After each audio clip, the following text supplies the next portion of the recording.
Welcome to NBF Presents Revolutionary Joy. I'm Ruth Dickey, and I have the pleasure of serving as the new Executive Director of the National Book Foundation. I'm thrilled to welcome you to our season finale. We are so grateful to each of you for tuning in to our extraordinary authors and to the Andrew W. Mellon Foundation for supporting NBF Presents. I'd love to share a little bit about the history of the National Book Foundation, one I'm honored to carry forward. The foundation is best known as the presenter of the National Book Awards, which have honored the best literature in America since 1950. The awards fuel our year-round education and public programs across 40 states and now reimagined for the virtual landscape. While we've missed meeting book lovers in person around the country, gathering virtually has been a tremendous gift this year. You can catch up on past events all summer long on our YouTube channel, and we'll have more news for you soon about our fall NBF Presents season and the 72nd National Book Awards. Our work to foster literary community would not be possible without your help. If you're able, please help us continue to deepen and expand our efforts to reach readers everywhere, and consider donating at nationalbook.org/donate. And now for tonight's program. Kacen Callender, Akwaeke Emezi, and Danez Smith will talk with Celeste Chan on what revolutionary joy means to them. We'll share the link to buy their gorgeous books with gratitude to our season's bookseller partner, Loyalty Bookstores. Real-time live captioning is available and linked to in the chat, with thanks to our captioner, Murabai Knight, for joining us. Last, but definitely not least, we'll open up to a few questions from our audience towards the end of the program. You can submit questions for the authors directly into the live chat at any point during the conversation. And now, I'm delighted to introduce you to our guests. Kacen Callender is the author of multiple books for children, teens, and adults, including the Stonewall and Lambda Literary Award-winning Hurricane Child and King and the Dragonflies, the winner of the 2020 National Book Award for Young People's Literature. Born and raised in St. Thomas of the U.S. Virgin Islands, they enjoy playing video games in their free time. Kacen currently lives and writes in Philadelphia. Akwaeke Emezi is the author of the memoir out now, Dear Centurion, and 3 novels, The Death of Vivek Oji, Pet, a finalist for the National Book Award for Young People's Literature, and Freshwater, which was shortlisted for the Penn Hemingway Award, the New York Public Library's Young Lions Fiction Award, the Lambda Literary Award, and the Center for Fiction's First Novel Prize. Their writing has appeared in T, the New York Times Style magazine, BuzzFeed, The Cut, and elsewhere. Their debut poetry collection, Content Warning Everything, is forthcoming in 2022. Selected as a National Book Foundation 5 under 35, they are based in liminal spaces. Danez Smith is a Black, queer, pause writer and performer from St. Paul, Minneapolis.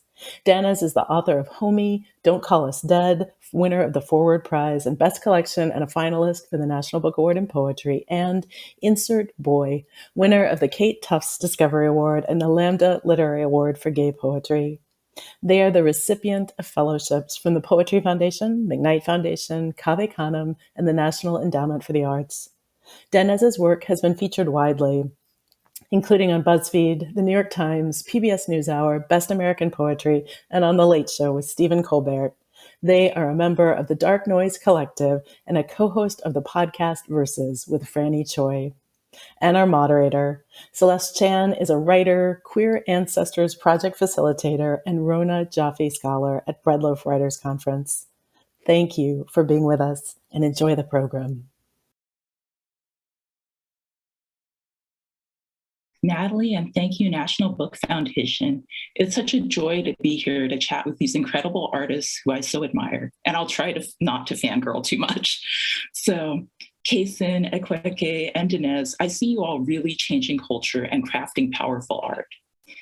So this is going to launch into the first question. Each of you build beautiful alternatives to structural violence and oppression. I see this in Casen's work, King and the Dragonflies. To quote Khalid, the deceased brother, "There's a purple sky, King. There are mushrooms as tall as trees. I have dragonfly wings," end quote. In Akwaeke's Pet, monster hunters grapple with child abuse in the utopian abolitionist state. In Don't Call Us Dead, Danez crafts queer elegy along with radical Black joy.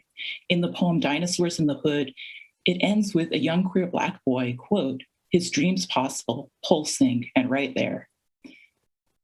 And now for the question.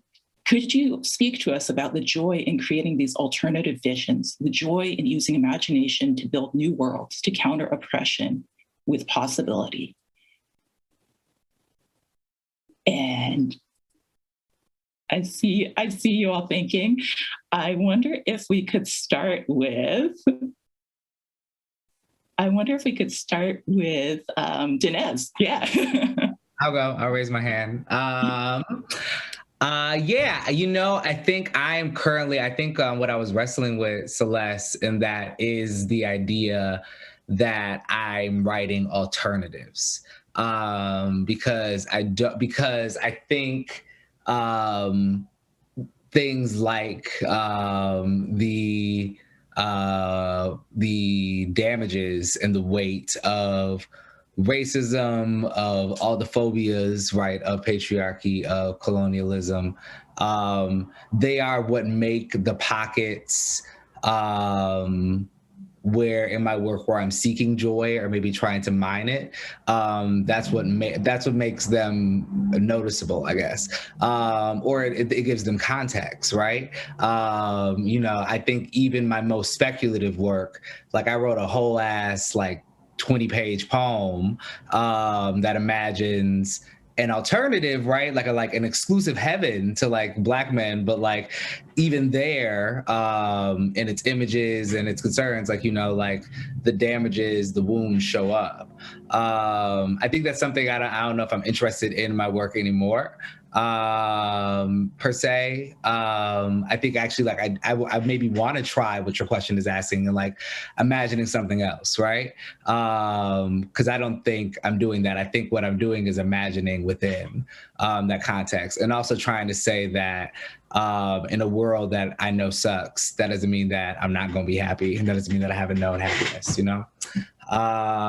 So yeah, joy is still possible, and the world still sucks. And I hope my imagination one day can reach the alternatives or the places that I think your question pulls.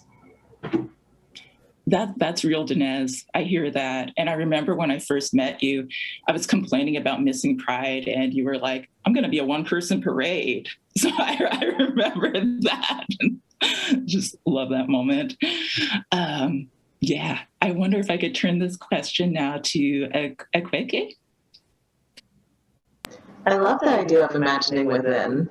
With Pet, I've thought about a lot about what possibility does in creating, a world without police, a world without prisons. But then if you collapse time a little bit, you're like, that world does exist in certain places. That world has existed before. We didn't always have police, we didn't always have prisons. So is it new? Is it outside? So I really like what Danez said about, creating within, because the possibility is not some far-flung thing out in the future, right? The possibility is right here. It's breathing among us. And I think one of the ways in which we're taught to lose hope is to not see the possibility among us, to see it as too much of an ideal. Even when it's possible, it's like, oh, well, it's possible, but then there are the caveats, right? It's not possible in our lifetime. Maybe it will be possible in the next generation. There's these restrictions that we put on possibility, or constraints of time that we put on possibility. And that's what people use when they say, wait. You're like, wait your turn for liberation. It's possible, but after this happens, or after that happens, or there's all these little concessions, when really, if we're imagining within, then the possibility is here already. We're not as far away from those walls. We're probably just pressed up against them and just need to look at them. Thank you, Akwaeke. And Cason, I wonder if you could answer that question too. And I hear what they're both saying about imagining possibility within. Yeah. Oh, those are such beautiful answers. And I think that they also kind of gave a little bit more voice to what I was trying to express, which is like that specific quote, Celeste, that you chose was about Khalid, who, for anyone who hasn't read King and the Dragonflies, basically King, as the main character, his brother has passed away, and King believes that his brother has transformed into a dragonfly, which, interestingly enough, after I wrote the book, I discovered, as I was kind of looking up dream meaning and spiritual meaning of dragonflies, they actually symbolize the transformation of a person into a spiritual form. So I kind of wrote that symbol into the book without even meaning it, and I don't think that's a coincidence at all. And kind of like tying that into the question of joy and possibility, Khalid was struggling with his own anti-queerness against King. He was struggling with racism while he was still alive. And there's almost like a sad implication with that quote that there's the only way to escape these bigotries and this pain is through death. But that's not true, of course not. He transformed into what I would say basically is just his soul, his kind of like spiritual essence, his bright light, his peace. And thinking about what was just said about possibility of the now, I don't think that death is necessarily something that has to be waited for to be able to reach that transformation to total inner peace, which is for me where joy is found, where you do find that connection with your soul and you do find that authentic power that no one can really take away from you. So yeah, there was like a sad implication with that quote that joy can only be found through death in the answer, but I think that that transformation is a possibility for all of us if we're able to find connections to our souls now.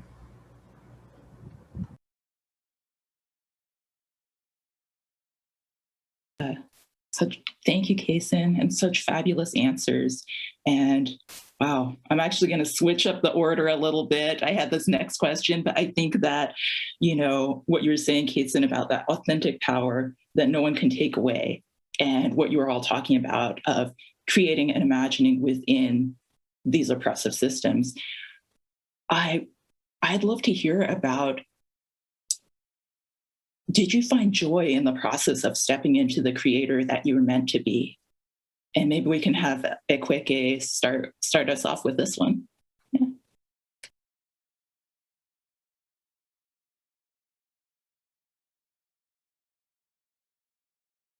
You're on mute. I'm muted. Now I'm unmuted. I was trying to think about the moment of stepping in, like when exactly that moment is. I've been writing since I was 5, literally since I could write. I was like, wonderful, I'm going to plagiarize Nancy Drew books now. And I had this principal who I loved completely. She founded the school I went to back in Nigeria, and she's actually a Black woman from Ohio. And she was the one who, you know, when she noticed how much I loved stories and how much I loved writing at that young age, and also my fascination with like blank stationery, she cut a deal with me, which is that she would give me like a blank jotter that was just white paper stapled with like the brown cardboard paper outside, and she would give me a fresh one every week if I gave her a full one with a story in it, so I could swap out. And I was like, yes, sure. Have all the stories you want. Give me fresh stationery. And I just continued writing since then. I did a couple of other things, a couple of other career paths, went to vet school, dissected horses, and by the time I finally decided to move into writing professionally and like creating and being that, it wasn't so much about really being a writer as much as writing my first book, Freshwater, was a gateway into a whole spiritual world that I had actually been actively avoiding. I didn't really want to get into all of that. I was raised Catholic. I was a nice little Nigerian Christian. I was like, that's fine. And then I had to write Freshwater, and that just blew apart my world in the best way. And And I never really recovered from that. And I would say, I don't know if I would say that joy is certainly a part of it, but there's like this razor sharp awareness of what you are and how the world sees you, and there's just so much awareness. It was nice of being ignorant at some point. But in my new memoir, I write a lot about the costs. So I think that for me, I can access joy at certain points, and it comes with very high costs, especially in flesh terms, moving as a Black, queer, trans person. In this world, the costs just kind of stack on top of each other, and it's like you can't really escape them, or at least I can't, even though the work is the place in which I feel most myself. It's still entangled, in this publishing industry. It's still entangled in what it means to be publishing work like we're publishing in a world that fundamentally doesn't think that, people like us should be alive. And to find joy amidst the weight of that comes with a lot of cost. Sorry, I'm rambling a lot about this, but right before we came onto this event, I have a bunch of chronic pain stuff that's also part of the cost, and I've been figuring out in the last couple of years how to ride through it. So I have a lot of medical appointments and stuff, and I came out of my most recent one literally less than an hour ago, to find out that Chimamanda Adichie had published a hit piece on me, and my mentions are bombarded with transphobic Nigerians, just straight up attacks. It's a whole thing, and I was like, I have to go do an event now. And this is all because I called her out on her transphobia a couple of years ago. And again, this is one of the things where it's it's an example. She's very beloved in the industry. She will not face the costs for what she's doing, for targeting, a trans writer because I called her out on her transphobia. It's been something I've been talking about online for years, and in general, the literary industry just kind of turns your face away and doesn't look at it and doesn't approach it. And on the other end, there's hordes of transphobic Nigerians just constantly attacking for it. So today's the day where I'm just the costs are definitely ringing, very loud and irritating bells. I'm sorry, Akwaeke. Oh my goodness. Yeah, dealing with all the transphobes and all of them jumping in. I'm really sorry. Yeah. The hell is wrong with old girl though too? Has she lost her transphobic mind? And to bring up old beef too, she been wrong. So she just tried to step into her wrongness years later with some fuck her. Quote that. Danez Smith said, fuck Beyonce's favorite writer. I hope she doesn't wake up flawless at all. She fuck her. Joy. You know what? Fuck joy. I wrote a whole book about it, and it was the worst book I ever wrote, both in terms of craft and in terms of my experience writing it. Here's why. It's mistrustful, right? I think the Eat, Pray, Love industrial complex would like us all to think, even in the way, a lot of poets, we structure our readings, we structure our books, right? You end with joy, right? With possibility. The novels often do that too, right? There's gotta be something, some nugget to send people out there with. But the truth is joy has, we were just talking about, real human costs, right? What I was talking about with those costs, and sure, you have joy, and that's what makes you become a writer, right? So happy that I can say that this medium shitty apartment that I live in was paid for, but the things that poetry did. That is an extreme privilege. And also, it's not lost on me that the more the more acclaimed and paid of a writer that I become, right? That like, you know, I get to do lovely things with the National Book Foundation, maybe even win an award one day. And I'll turn around and give those taxes to this US government that will go on and bomb and kill Black and brown people throughout the world, right? You know, that like I get a hit book and that means more money for Israel to do what they're doing to Palestinians, right? You got to think about stuff like that, right? So like there's real material cost, right? So there's joy, but I think I love what Akwaeke was saying too about like you want that ignorance, right?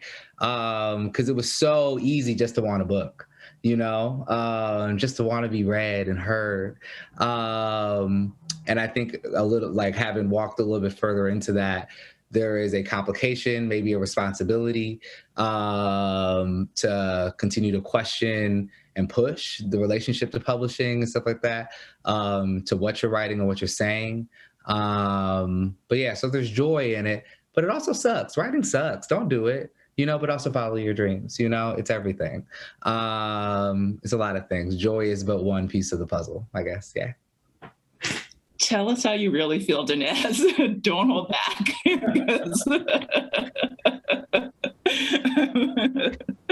Yeah. Oh, that's real. That is real. That's absolutely, yeah, I hear that. And I hear that so many of like the redemption narratives that people want to hear, or the positive endings that people want, including myself sometimes. Yeah. I do want to turn this question over to Cason.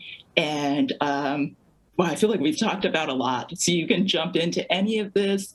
You can jump into, yeah, I'll just turn it over to you. Yeah, I think I'm on the other end of the spectrum where, for me, joy is magical and something that has been very hard fought for. I've struggled with, you know, mental illness and depression and suicidal thoughts since the time I was 10 years old. So it really took a lot of coming to a place where I feel like we are basically I feel like we're basically in a story where we're characters, where we're human bodies, but we're kind of spiritual beings that have been put into these human bodies to have experiences and to feel pain and to be able to find joy even through that pain, which is something that, for me anyway, I'm not going to say that that's for everyone, but for me, that has been a huge purpose of my life, and something that I think, to connect it back to the purpose of writing, I don't think I'm on this earth to write. I think I'm on this earth to find joy and to find peace and to go to kind of like struggle through the traumas that I've experienced since the time I was a child, to heal and to find the peace that I deserve and I think everyone deserves. And my writing is a tool of that, where I'm able to find my authentic self through my characters, and I'm able to heal through my characters. And I really hope my healing resonates with others, to help others heal as well through a lot of the traumas that each and every person on this earth faces. Thank you, Cason. Yeah, I feel like we've got the full spectrum here. I feel like we've got everything. And isn't that real of what queer and non-binary and trans joy is? Like, yeah, I mean, we live in these systems of oppression. Something I appreciate, Cason, is the inscription of Felix Ever After says, to trans and non-binary youth, you are loved, you are valued, and just appreciate that, calling that out. Thank you. Yeah. So my next question, I feel like no queer panel could be complete without a question about chosen family.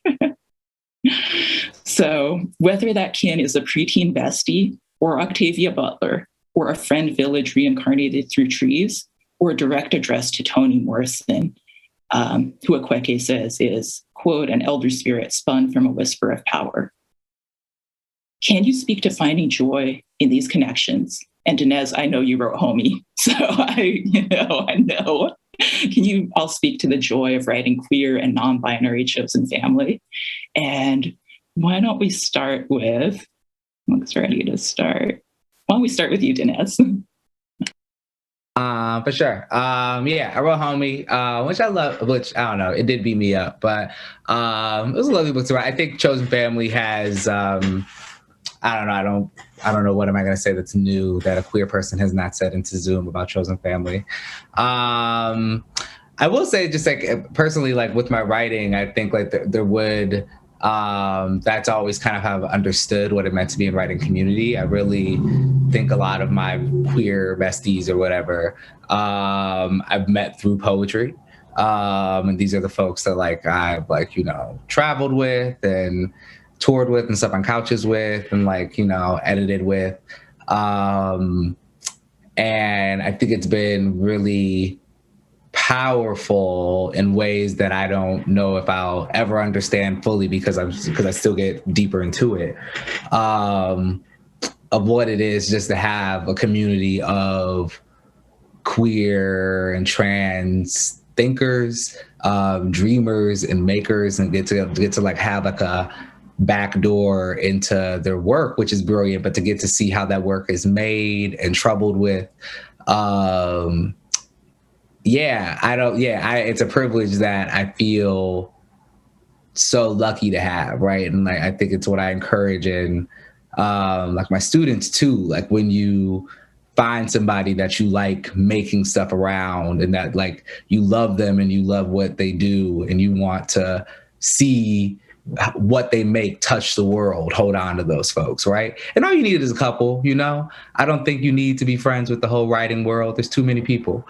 But if you can find like, you know, 2, 3, 4 bad ones that like you love in this world and who are also making things, that's such a powerful thing to have as a writer. Because I think, you know, it is a joy. It makes it a joy to like live a life in letters. To have that crew. I don't know if that was the question, but that's what I wanted to say. That's what matters. Thank you, Danez. And could we turn this over to you, Cason? Yeah. Sure. Well, my honest truth is I have not ever found my queer chosen family yet, found family. And I felt like a fraud for a very long time, especially writing books like Feelings Ever After, where it's all about like your queer friends. And I kind of felt like I was putting on an act of like, of course I have my queer found family, but I don't. And I think that it really stemmed from the time of being, when I was young, I was very isolated and I felt like I started to kind of form a lie in my head where it's like, I am the one person that's never going to find those people. Everyone else is going to find their people, but I'm always going to be alone. And a part of the healing, I'm only talking about this because I feel like it's hopefully helpful to like speak more about healing and more about like how trauma can really affect how we see the world and how, you know, we can all start to change the ways that we have started to kind of like lie to ourselves. So I started to lie to myself saying I'm going to be isolated for the rest of my life. As a queer person, as a trans person, I just moved back to St. Thomas of the U.S. Virgin Islands, and that has been very triggering because it's so, I mean, homophobia is everywhere, but it's like ingrained in the culture here. And I get stared at every single time I like walk down the street. And it's just been like one trigger, like every breath here has felt like a, whew, like it's had to be something that I've had to like release and really think about and try to process and come back to a place of course, I am worthy of unconditional love. And if I continue to tell myself that I'm unworthy of that love, then that lie is going to actually fester and spread into the real world where people are going to be able to feel my fear of them because I'm so afraid that I'm going to be attacked like any second because of like, you know, all these lies I've been telling myself because of the trauma I had when I was a kid.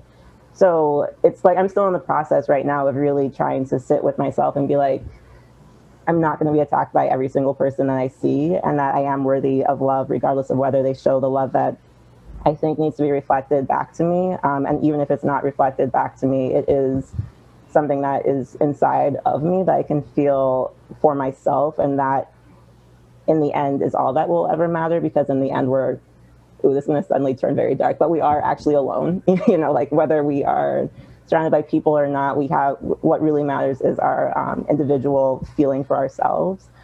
So, yeah, I don't have my found family, but I think that, yeah, interestingly, I was going to say I'm working on it, but I don't even know if it needs to be something that needs to be worked on. I think what I need to be working on is the love I have for myself more than anything else. Thank you, Cason. I appreciate your vulnerability and appreciate just, you know, Yeah, I think so many of us have felt isolated at points in time. And I think also, reading your book, King and the Dragonflies, well, actually, I listened on audiobook and then went back. But I think listening to it, I was just thinking of like, young people get to hear this. Young people get to hear this narrator, this voice, this friend pulling them through. And that gave me a lot of joy. And a friend read it alongside me and was like, don't you wish we had this when we were young people? Don't you wish, So, yeah. Thank you, Celeste. Yeah. I'd like to turn that question of chosen family over to Akwaeke. Thank you. Thanks. Cason, I hear you on the fundamentally alone part. I discovered that shit when I got divorced at like 22. Got married super young, got divorced, and it was like the first time I remember having like a conversation with my mother where she was the only person who understood what I was talking about. Because all my friends, they were like, we were all young. It was like, what? You being married was already a whole thing, let alone getting divorced. So people were kind of treating it like a breakup with like someone I was just dating. And I was like, no. And my mother said, yeah, she's like, she's like, when you get divorced, you really understand that you are alone. Because there was something about having someone who had made these vows to be with you forever until the moment you died. And for someone who, like I've been, was starved for family, not really finding it in my blood family, was starved for family. It was life jacket, life raft, life buoy, a life thing that I clutched onto. Like, great, I'm married now and my family thing is solved. And then we got divorced. And then it was earth shattering.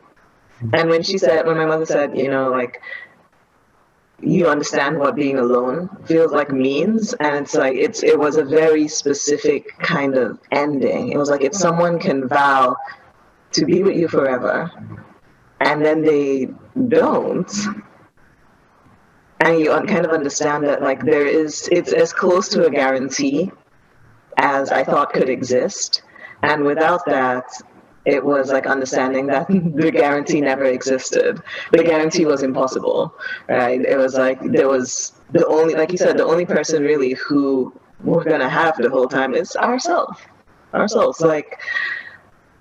And so I'm also thinking about, what Danez said about joy and basically the fuck joy part of it, because I present as a very smiley person. And I like to make Instagram videos dancing to soca. And I get joy so much in the comments. People are like, oh, I love your joy. And half the time I'm just like, what joy? Because I was like, joy always sounded like, they made it sound like it was like, this full transcendent thing that was filling up. And maybe that's what joy is for people, or maybe that's what joy is. I'm not sure. Anyway, it's not what I was feeling. Like, it's not what I feel in those moments at all. If anything, I'm dissociating into the music. But after a while, I was just like, oh, this thing of joy as being it felt like a flag that was being waved, whether I wanted it to be waved or not, whether that's what I was actually feeling or not, because of how it was being presented. And all I could think was that that's not what my joy looks like. Like, that's not my joy in the first place. That's not what my joy looks like.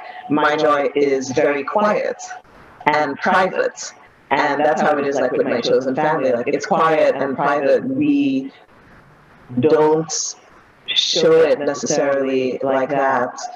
And my joy doesn't look like, big smiles and dancing, interestingly. It's more like pruning things in my garden and like sitting outside. And it's very quiet. And I think of these things just with no particular connection, but just this idea of something that is quiet and private, as well as I think, oh, that's where it connects. It connects with the aloneness, because then it's like that quiet, that privacy is something that I've also learned to find within myself and by myself. And I've spent years, I spent so much of my life hunting for family and chasing them and realizing that what I was defining as family was forever. It was someone who would never, ever, ever, ever leave me. And that was an impossible definition. And so there's a certain peace in settling into the quiet alone. Thank you, Akwaeke. And thank you all. I feel like you all bring such nuance and layers and realness to this. And, I was just thinking where I'm living, there's this little gold placard that says good vibes only. And I feel like it mocks me every time I walk in the door, like good vibes only 18 months into one of, and not the only worst pandemics of the century. And I'm like, still supposed to put that smiley face on. Yeah. I think this is really a beyond binaries panel. Like it's really everything is beyond binaries. Yeah. Yep. So, yeah. I want to encourage people to put their questions into the chat. And I have one last question for you all. Yeah. Okay. And this one kind of building off of chosen family. My next question is about how you engage ancestry and lineage and legacy. So, Cason, I know you've written the first middle grade novel set in St. Thomas, and you weave in Nina Simone's lyrics, and you've got Zora Neale Hurston and Edwidge Danticat in there. And Akwaeke in Dear Senderan, happy book birthday, by the way, 1 week old, right? So in Dear Senderan is a Black spirit memoir of letters written directly to artists, both contemporaries and ancestors. And Danez, I know you call in both community and ancestry through your books Homie and Don't Call Us Dead, especially looking at My President and Dear White America, one of my favorite poems, by the way. Do you all find joy? Do you all find a nuanced, layered kind of joy writing into ancestry and lineage? And I wonder if we could start with Cason this time. Yeah, I really love everything that was just said about almost kind of like a meditative joy, about like this quiet, peaceful joy. And I think that kind of links to what I'm thinking with ancestry. And with my spiritual beliefs, I do basically feel that we are our ancestors in the sense that they are literally in our bodies. They've literally given us their DNA, and their traumas exist in us. But in the same way, I suppose their joy has to exist in us too, if they are in our bodies. But I lost my train of thought for a second. So I kind of started to think about that. I wonder if, I do think that I write about ancestry with joy and gratitude, because they've paved the way to where we are now in so many different ways, with the just allowing us to be where we are now and to be able to borrow from everything that they've created, and giving us their bodies. But also, I'm sorry, I'm kind of like listening to my intuition on whether I should say this, but I also kind of feel that we are them in the sense that we have been reincarnated in different ways. That's my own personal spiritual belief. So in a sense, we have like created our own stories. If you are to believe that, we have created our own stories by being our ancestors and bringing us to where we are now. So it's with reverence that I think about the paths that our ancestors have created for us to be where we are today. Thank you, Cason. And I'm glad you said that. Don't hold back. Yeah. I wonder if we could go to Akwaeke now. Thank you. Sure. Oh, reincarnation, one of my favorite topics. Thank you for bringing it up. I'm going to nerd out a little bit because this is my field of study preference work. I technically don't have any ancestors because, so in Igbo ontology, right, there is a reincarnation loop. You get reincarnated every 7 generations. You are your ancestors, literally what Cason was saying. You are your ancestors. There are all these reincarnation names that we have, which was one of the themes in the death of Vivek Oji, because the reincarnation names tend to follow along gender lines. So you have a name like Nana, the father of my father, Namdi, my father is alive. And this would be like a father naming their child, like, oh, my father is alive with my son. You have Nana, the mother of my father. And it never really crosses gender lines. So with Vivek, I wrote a character in which it does, where Vivek is the reincarnation of his grandmother, and because the genders don't match, they don't give him a reincarnation name. And then he goes through all of these like spiritual afflictions essentially throughout the book because he was given the wrong name.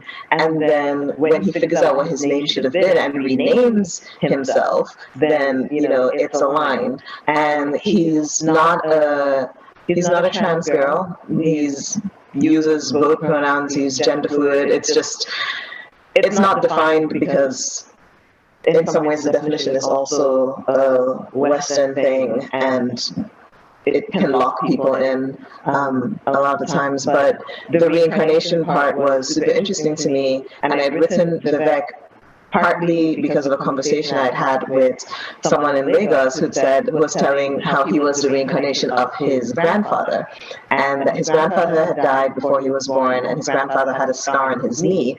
And when he was born with the same scar on his knee, and his grandmother was in a completely different town, and she called his mom as soon as he was born, and she said, "My husband has come back, please make sure you name him properly." And so he was named Namdi, my father is alive. So reincarnation is is a big thing there. With Obanje, which I was about in Freshwater, because the Obanje is not a human spirit, it is an interloper in the reincarnation loop. So if you have an Obanje child born into the family, they don't have ancestors because they came from the side. They didn't come from the loop. However, if an Obanje has a child, they have participated in the ancestral loop because they contributed to the lineage, quite literally, and their spirit gets converted to a human. So they now get sucked into the loop and will get reincarnated like that. And it's just like a whole thing that I'm really into and excited about to talk about. So thank you for bringing that up, Cason, and thank you for the question, Celeste. And yeah, so for me, it's been interesting in not having that connection. It also affects how I see like legacy, for example, because I'm not a fan of it. I think that it is often used as a way for people to erase like people's accomplishments while they're alive. And then it's like, oh, okay, but you know, when you're dead, then we'll give you all your flowers. And I'm like, I would like them now, like not when I'm dead. I'm not going to be here, so I do not care what happens when I'm dead. I will hopefully be floating somewhere in vast oblivion. And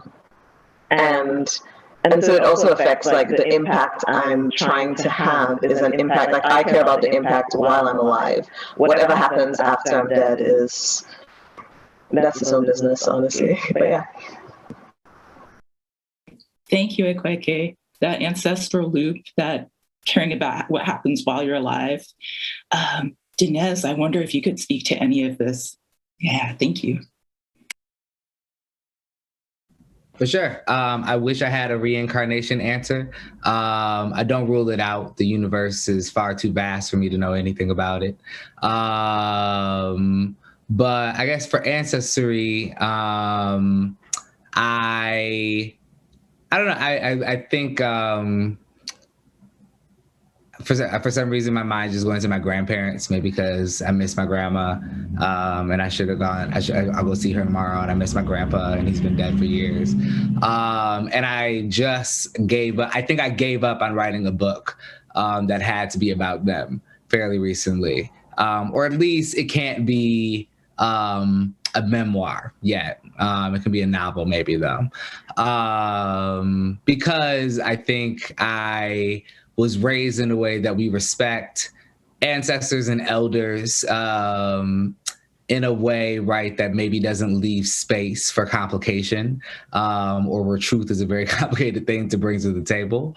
And so I've been thinking a lot about that recently, about like, what you can and can't say about the dead and the living, what stories we are allowed to tell, or how we're allowed to tell stories, particularly within Black families, and as Black writers, like, you know, and what that means, right? Because I think sometimes if you ask me about certain things, I'm like, I'm a writer. I can write about whatever I want in my life, and you shouldn't have did it unless you wanted it to happen in a book, you know, and of course I'm going to write it, but I love my grandmother, and I feel would be so unkind for me to tell the story of her family because I know she would be embarrassed by it. I can write a novel that is loosely based on that, right? Shout out to the poems and the plays I wrote younger that we all write, you know, that are like just changed enough to make it happen. And I feel like maybe like fiction is how I might find a way to be kind to the people in my family that I want to be kind to and still tell the truth. Right? And still tell what needs to be true. So that's where I'm thinking about ancestry, is how do we work our way around it? And when is it time to like tell the like complete truth, right? To say the names and the things that were done, both in terms of like critique, but also in terms of like thank you and gratitude, you know, and power. You know, it is also important. So yeah, that's what I'm thinking about ancestry, how to hold them, how to be a good pre-elder to my elders, and how to, I don't know, and like trying to think about time, I guess, as a writer too, right? Because I guess my hope is that one day I'll get to be an elder. And so maybe there's some things that I can wait to say until then, but maybe there's some urgent things too. I don't know. Thank you, Danez. Yeah, and I hear that fiction to tell a greater truth, all of that. Gosh, I'd love to keep asking you all questions, but I think I need to turn to the audience ones. So this one is from Yeva. And hi, Yeva. What are the messages each of you have for the descendants who follow? And maybe we'll start with, can we start with Cason there? Yeah. I think this is also kind of branching back to the question that was just asked, but I think basically that, I mean, since we're going to lean into the reincarnation and spirituality, I might as well go for it, that I do believe that no one ever actually leaves us, that the ancestors are also around us. So I think that one thing that many people, that one message that comes from a lot of kind of like spirituality is that our ancestors are here. So to tell the descendants, one thing would be that we are also here. We're also watching. We're also guiding you. And you aren't alone in your journey, which is also our journey still, even if we're not in these physical bodies. Thank you. And let's give it to Akwaeke. Yes, I was like, let me go next because mine is short and not very exciting. I would like, it's in the books. You know, the books are a version of me that has more capacity for engaging with people. And so I put a lot into them. And I think that's one of the really cool things about books is that they last much longer than I will. And so anything I would want to say would be found in there. And then that way, whoever's reading it, you know, people pull what they need.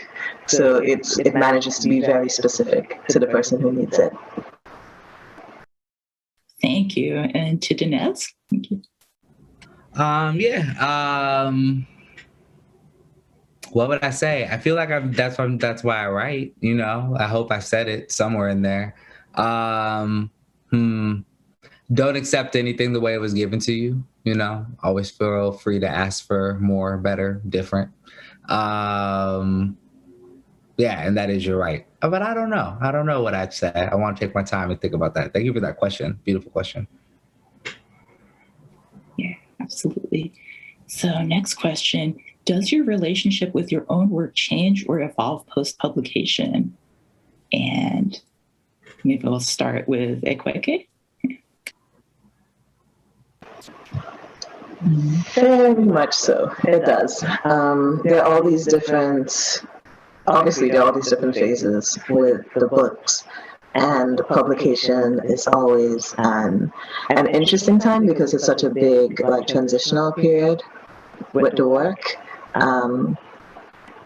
I usually spend around a month around publication, like shepherding the work out into the world and making sure that it's protected as well as I can protect it.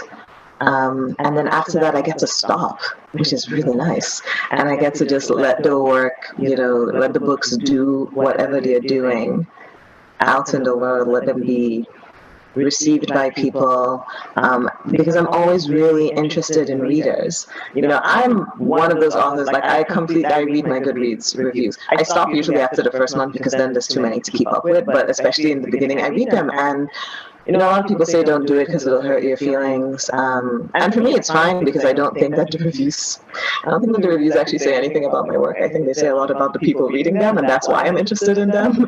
Is I'm just like, I'm interested in the people reading them and what they saw reflected or what they didn't, or what, like maybe they saw something that I missed. I'm just generally interested because I will never get to experience the books as a reader, because I had to write them and go through editing, and then you get really heartily sick of it by the time you've had to go through, a gazillion line edits. But I think post-publication, my favorite part about it is just the circle being completed, the books reaching the readers responding to it, however the response is, and I think that's what makes the whole thing like a conversation. And it makes it really fun. And I'm always looking out for people to point out stuff that I haven't thought of with my own work, or to point out things that I missed.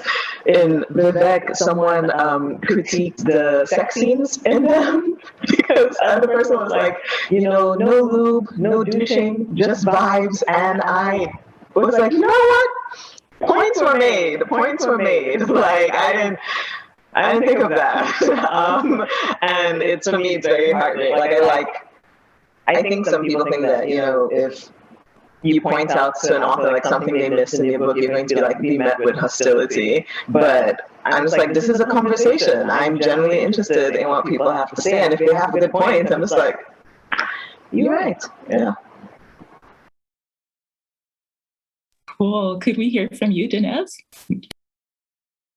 Yeah, I mean, I would like big up a lot of that stuff. I think it is a great gift to get to hear what people think about your work post-publication, right? To hear what they heard. I think especially, with work that bridges into the lyric or the poetic, whatever the poetic is, whatever the hell the lyric is, that sometimes people, hear something in the music that you don't hear, right? Or that you didn't mean. And so that's really great. But I think I feel like one of my mentors, a dancer by the name of Chris Walker, he would always tell us, like, he was very big on the Outkast quote, baby boy, you're only funky as your last cut. And that was like the thing he would like kind of come into the dressing room after our performances, especially the really good ones, like saying, right? Just being like, keep focused, there's more to do. There's more processes to go through, right?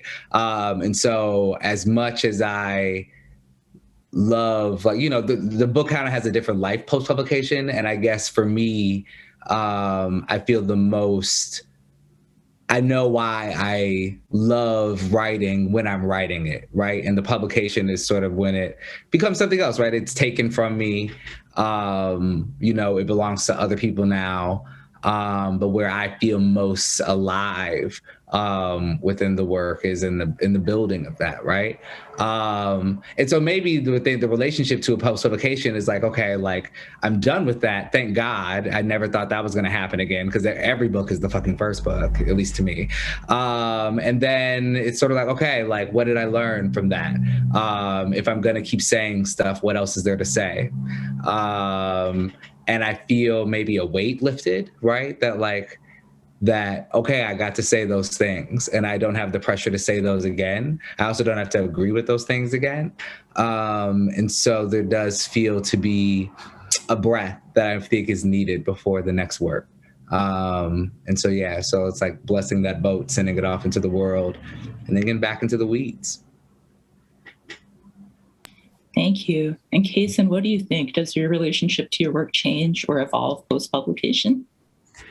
No, but my relationship to myself definitely changes because I had to realize that a lot of my initial motivation behind writing was getting validation from other people. Because when you write, you are sharing your soul with others. So when you get that positive validation, it's kind of like hearing from other people that your soul, you are worthy of their love, right?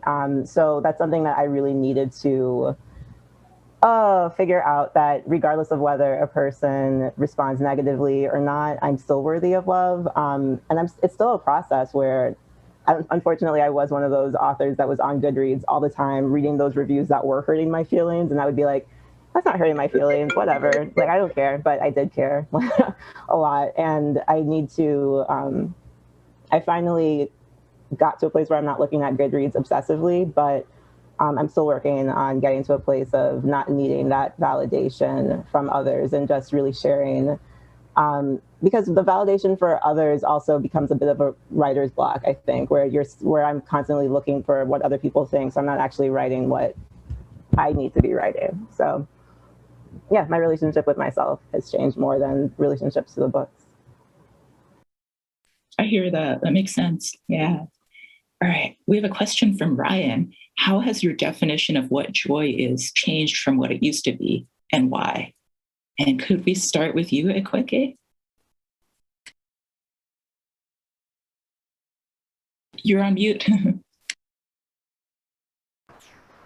There we go. I said I'm actually going to pass on this because I don't think I have a definition of joy, and I don't think it changed because it doesn't exist. Sorry. All right. Yeah, that's fair. And Cason, what do you think? How has your definition of joy changed from what it used to be, or has it changed? I think when I was younger, joy was something that made me feel angry and resentful because I wasn't really feeling it within myself, and I didn't really want to be fake about the pain that I was feeling. And I've now discovered that multiple things can be true at once, and I'm in a place where joy means peace, and it means meditative kind of like healing and this like vortex of energy that cannot be contained to a single body. It's magical to me. And I think that that can exist alongside the pain and is necessary to exist alongside the pain. Makes a lot of sense. Yeah. And Danez, what do you think? I think for me, I don't know if my definition of joy has changed, but I think where I located and how much I think, I don't know. So I guess I used to think that like joy was the ultimate goal. And I think maybe it needed to be, right? For a time in my life, it needed to be the goal. It needed to be the thing that was sought after and fought for. But I think in that definition or that sort of quest for joy, it made anything that brought me outside of what I would call joy feel dangerous or maybe feel triggering in some ways, right? And I do think that anger, grief, pain, all these other type of things, right, are tools, necessary tools, at least to survive this world, right? I wish we could have nirvana and peace for everybody, and like, I think I agree with Kacen, like, I think like we do deserve, I think joy and peace are very much tied for me, right? I love that thinking. And I guess for me, what's changed is that I want, is that maybe I feel less throttled when I'm not in a space of joy, right? And I know that joy maybe is when I know that I'm at my center, but I know that like anger is a necessary tool and I don't have to run from it, and that grief is a useful emotions, and that it is okay if I am under its brunt for a little bit. but there's still joy at the center. Yeah. I hear that. Yeah. I think a lot about how so often it seems like happiness gets to belong to the more privileged people. And I guess I just wonder a lot about how Black, Indigenous, and people of color can reclaim that joy. And it's complicated, right? And it's complicated for queer, trans, non-binary people. I think, we're running out of time, but for this rapid round, I want to ask you, are there any queer, trans Pride Month reading recommendations that you could share? And anyone just jump in there. Taylor Johnson's Inheritance is the name of that book. Amazing book of poetry. Isaac Fitzsimons, I think, sorry. The Passing Playbook just came out on June 1st, and it's a YA about a soccer team and a trans guy, and super cute and really courageous, and I loved it. Catherine Ajima Agard has a book called Of Color that I cannot recommend enough. It's one of the strangest, most magnificent texts that I've ever engaged with. It's got a lot of art in it as well. But yeah, that'd be mine. Awesome. Wow, thank you. And I want to say thank you all so much for making groundbreaking work, for pushing back too, made it a better panel, and pushing back on what is that idea of joy? What is that, it's not a binary thing.